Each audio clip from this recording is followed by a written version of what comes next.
I have got to get this thing packaged and shipped. So this is a customer, Mark Bruckshaw in Texas. I went down to do his install not so long ago, a few weeks ago or so, and he had these, and when I was putting it in, it was double clipped on the back side. I didn't see that, and it snapped it and cracked. So I had him send us the original one, and we went ahead and painted this for him. However, it has been causing tons of issues when I started. I had to strip it 4 separate times. It just was problematic. And I think like some of the stripper stuff soaked into the plastic originally and then made it next to impossible for the paint to cure. So it's taken a lot longer than was anticipated to do, but it's done and it looks beautiful. So I'm gonna package this up real quick because I need it out of the way, because today we're going to get a customer's kit done. I'm gonna show you the process.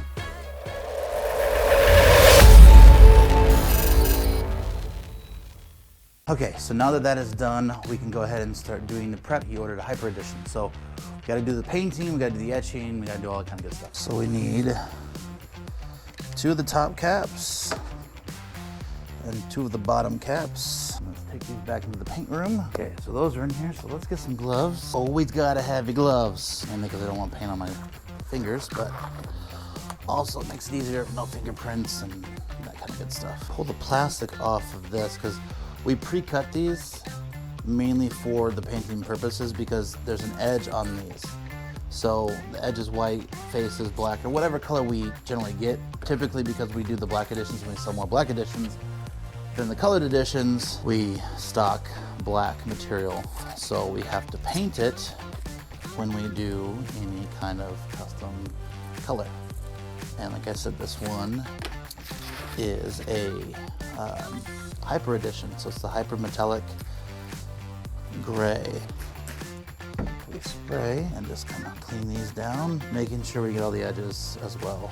Lay that down. I'm just trying to promote a really good adhesion when we go to spray these. Like I said, the main reason is because we want the edges to be color matched as well, because it kind of looks, I mean, not dumb, but just it stands out when the car's sitting there if you're at a show and the doors are up in the air and you can see like the color, but then you have this white ring kind of going around the piece. It just doesn't look as clean. So I forgot 2 things. The foam plates on the bottom so I can easily spin this, and I probably sound like Darth Vader because I forgot my respiratory mask when I sprayed them the first time. So let's do this the safe and proper way. So these are painted, they're primed, and they are cured. So let's go ahead and lay down the color. Like I said, this is the hypersonic metallic. Close our door. Okay, I'll move this one to the side. Back this up. Ooh, that's a pretty color. That's a pretty color. Okay, so we're just getting the edges first.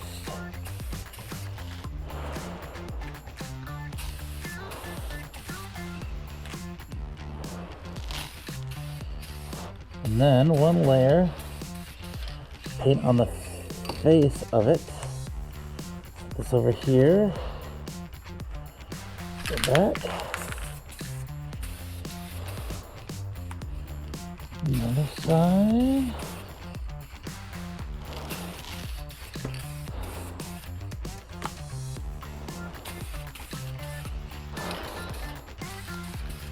okay, so that's one layer of paint. We'll let that cure and set, and then we'll put another layer of paint on.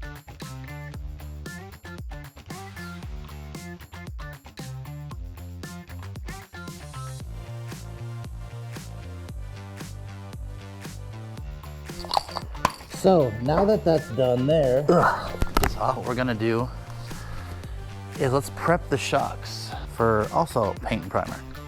Primer and paint. So prepping the shocks is relatively simple. Clean off the sanding disc. Take our drill, lock our shock in here. Nice and tight, and literally just scuff them up.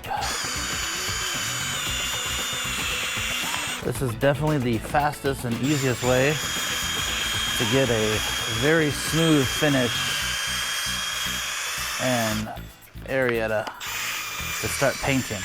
So those are all done and dry, and they came out beautiful. So we're gonna move these over to this table here.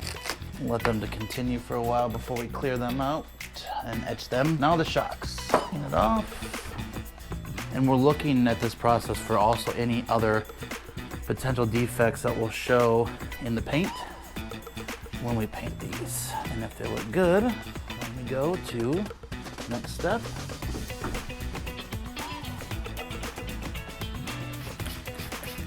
Clean the other one off. Throw the other one on the ground. Gotta tape them off now.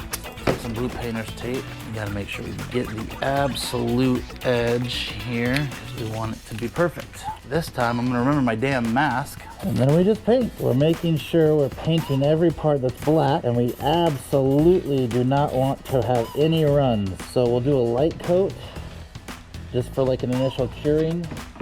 Set that down. Then we'll move to the next one, and we'll tape this one up. Like I said, it's very, very important to get the ends absolutely up against the bottom of the shock. A nice even initial coat. And it's pretty quick. You can go back to the other one that you previously did and put on another coat. It's important, and this kind of came down to a lot of trial and error when we were doing this and establishing this process, is that it has to look a certain way as far as the coverage, because that's going to equate to a thickness. And these will get etched, so it's important that they're accurate so we can etch it on the power settings that it needs to be to actually go through and do the proper etching. Any discrepancy in the priming process of bleeding or coloring or splotches or clouds is going to turn out in the actual paint itself, and obviously we don't want that. But anyways, so that is primed. We'll give that about 5-10 minutes to set, and then we'll paint the shocks. You the best, baby. Yeah, you the best, baby. Oh, that's a good girl. Oh, that's my baby. Okay, so let's paint some shocks. Okay, give it a final check. And this is the same idea for first kind of a light coat where it's not full coverage. And this stuff dries literally so fast that typically by the time you're done with the next one, you can go back and then do more of a even coat of the color. That is gorgeous. I don't know how well you're gonna see that on camera, but that looks incredible. So, probably should take that off. Taking it off in here does not help. I'm an idiot, again. So we'll let those dry, and then after they're dry is we'll lay the 1K clear coat on both the caps and the shocks.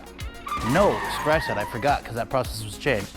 Once they're dry, then they'll go into the laser and we'll start actual etching process. But before that, we've got to design the designs. But we got to make the designs and use a laser. So let's turn the laser on. So this is the temperature of the water right now. You can see all the metallic flake floating in the air right now. Ideally, I like the laser to be around 55 degrees before we use it. So it's gonna chill that current 70-degree temperature water down to where we need it. So we're already down to 52 degrees in the laser here. So we could start using it now. And it will go ahead and do the outline for us.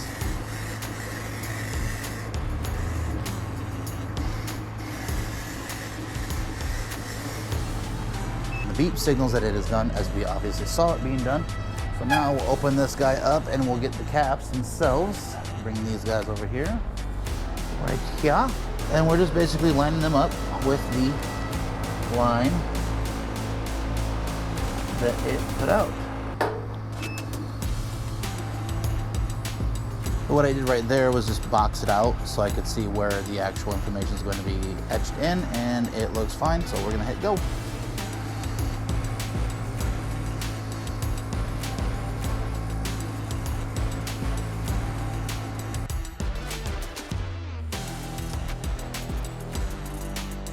So while the caps are cutting there, let's go ahead and get the shock design for engraving.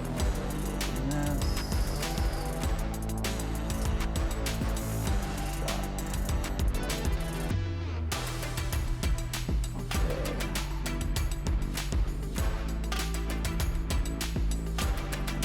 first this so we can see. So then let's save this as 6.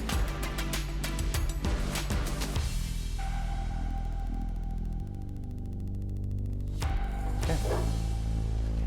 So that's all there is to the laser files themselves for the shop. Let's go ahead and check on the bottom caps and see how the progress is. Been going for about 15 minutes, so that's 18 minutes I think for these caps. So it looks like they are almost done. And then on to the next set of caps. Almost there.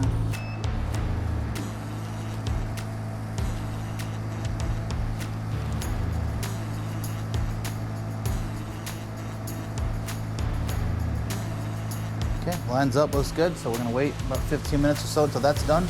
Gonna order some food too. So I'm starving, haven't ate all day. And it's like 4:30 in the afternoon. But yeah, the caps look good. Let's get some food. All right, bottom caps are done. Let's check them out. Those look amazing. Let's put those down there. The next one is the more tricky of the process on how we do the shocks. And that will do it for the caps. So now we get to start with the shocks. So one of the main parts we have to do before we actually put the shocks in the laser is attach the shocks to the kits themselves. What we're trying to establish here is the direction of where the print or the engraving needs to go. So we assemble everything and then we'll attach everything to make the mark of where it goes. Right there, get that there. So we got the mark. Then we go to laser.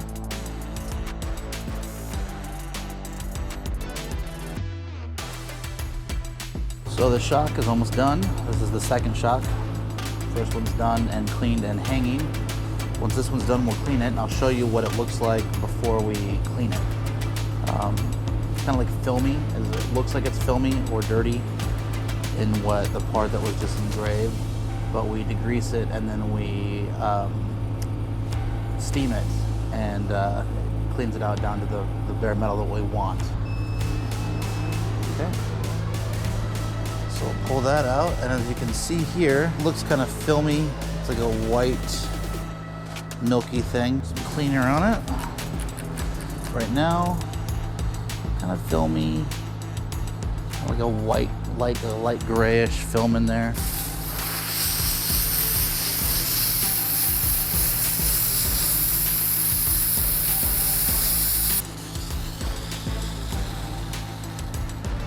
And now you have a metal etching in there.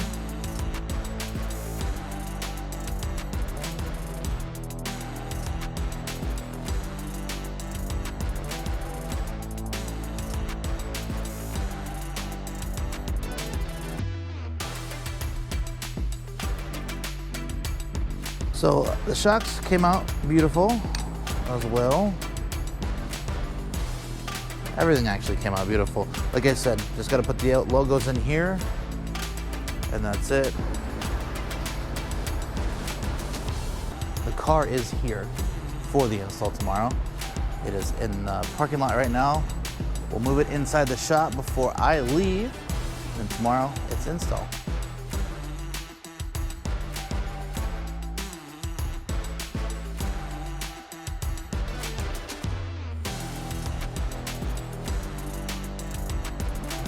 Just like that, the kit is done. So tomorrow we'll be doing the install. Don't know if I'm gonna film it, post it, but at least you got to see how we actually make a bespoke kit for a customer. So until next time guys, please like and subscribe and share.